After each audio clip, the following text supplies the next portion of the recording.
I have changed the stickers, also added few of mine. The reason why I did that was twofold. One, I hated that color scheme together with this bike. I think that didn't look well. And the other one, I really like stealth mode, where it's not so much self-explanatory what it is. Applying the stickers was very straightforward and easy process, except the fact that I mistakenly applied those separators, which were guide stickers. It appeared to be that the new sticker was too much down, so I had to pull it up a bit. Nonetheless, very quality product from Slick Graphics. So the only thing left is to install the cable. For example, I like a lot more RockShox for this one. You only have to remove the housing from the pin. Here it's like additional step to do. Just inserted the caliper in order for it not to bounce around. And what will be needed next is to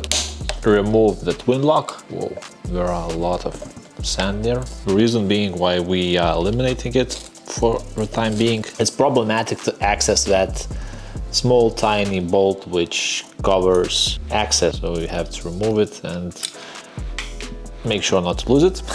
And also make sure to install it properly, because I saw that some tends to lose it as well. We will clean it, removing the old cable. I'm going to use kit from Spark, even though there was kit included the Fox itself. I'm just going to use this one. We already installed the cable, we can add that cover back. Just make sure to clean it. There is a small pin here which should be added into that corner, and once it sits snug there, I'm going to install it right away. There were some dust from Ibiza, I guess. Based on the dust count in the other hole, I believe that I'm using it on the rider side. Let's just calculate the distance needed. Not too much. Usually I always leave too much. When installing, always make sure it's almost up to the end. The angle pretty much does not change. I will still leave some spare. Normally I use random end caps.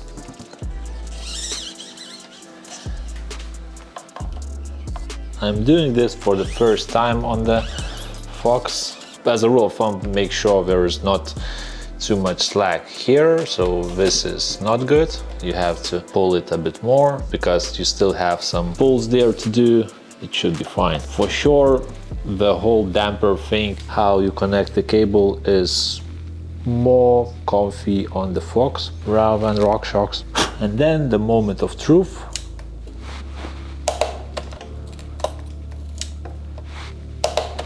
We'll figure out how it works when we put the wheel back and tighten the headset. Oh, and for sure we need to cut the cable. That sounded a bit harsh to my ear, so I will just add tiny amount of grease. Don't tell me that it's 460. Don't.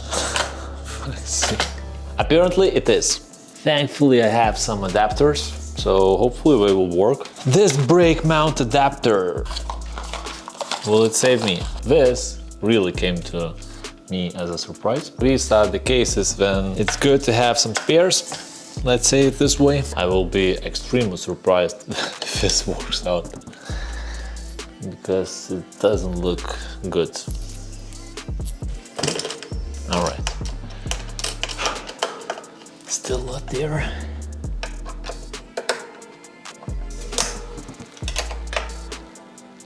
All right, so first things first.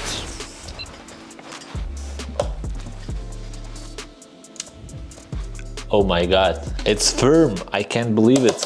Let's not be too optimistic until we run out for a test ride.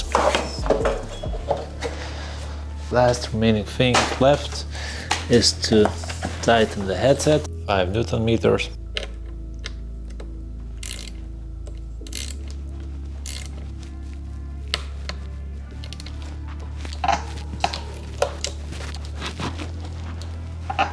Doesn't seem to be moving. We are good with that. I already mentioned in some video that I changed those side bolts to titanium one because those original Torx were a joke. Those are no longer Torx, so it's a bit of a bummer. For sure, we need to install the cap on the headset.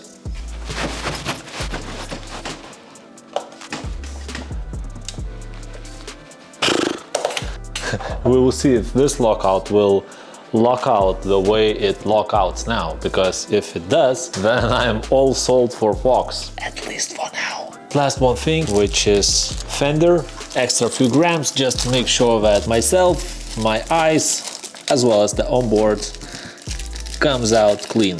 To be honest, the original from the RockShox, a lot nicer visually. Show you how ridiculous it is.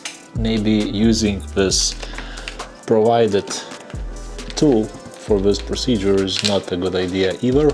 I mean, what the heck is that?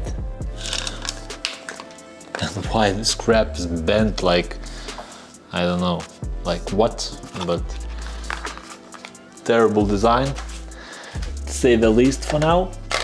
So providing the tool which is barely helpful is barely helpful.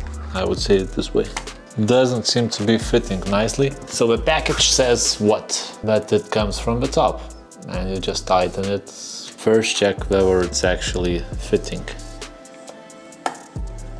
Yes, it does.